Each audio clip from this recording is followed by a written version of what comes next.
Hello everyone, Scott here with another Hyperbole. I know it's Hyperbole, but Hyperbole makes it mine. Just got out of American Ultra. Know I'm a couple weeks late on this one, and by just I mean a couple hours ago. And it's cheap night and whatever. But this is the final holdout with the other ones I've been meaning to see to complete the summer. Pixels is still playing, but it might not be when I go to actually try and see it, which would be on the weekend, if even that. So we're done the summer.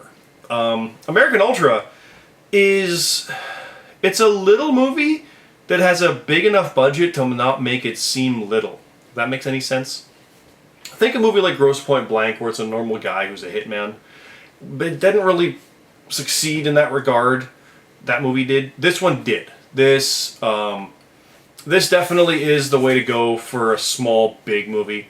I've always said movies like Mr. and Mrs. Smith live and die on their concept execution.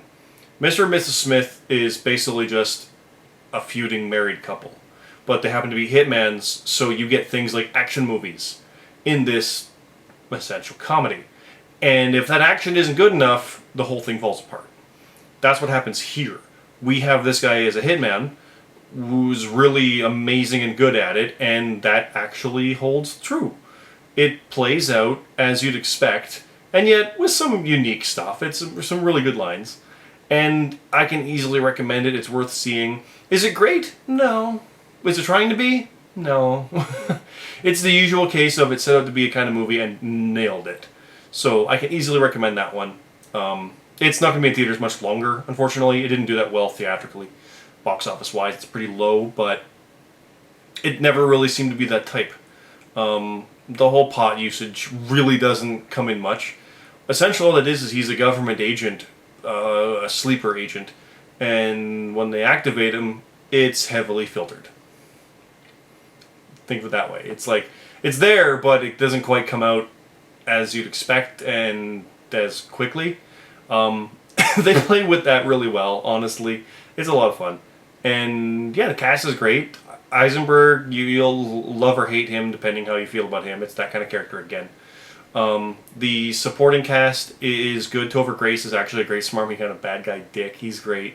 Connie Britton, who I know from somewhere. I've seen her before. I know the name. I just don't recognize her. She worked really well in this.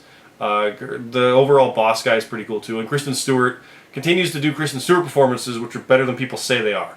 I don't care what people say. She actually has acting ability. She's just been told to do certain things, and that's her character now. In this, she doesn't do any of that stuff. It's actually really quite good.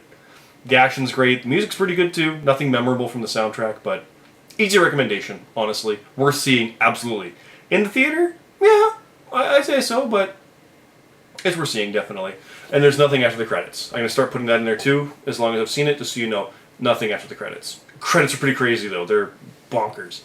But yeah, if you don't like stoner movies, that's fine. This isn't one. It's just got the element of it to get you in there, to kind of start things off and establish that filter, and then is about this guy who's down on his luck trying to figure things out with dick FBI people and blah blah blah.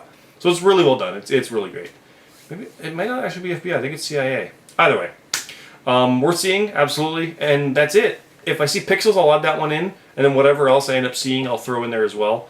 Honestly, I never saw the first Maze Runner, so that's not going to be on the cards. Hyena Road is coming in October. It's a Canadian war movie by Paul Gross. That's on the planning.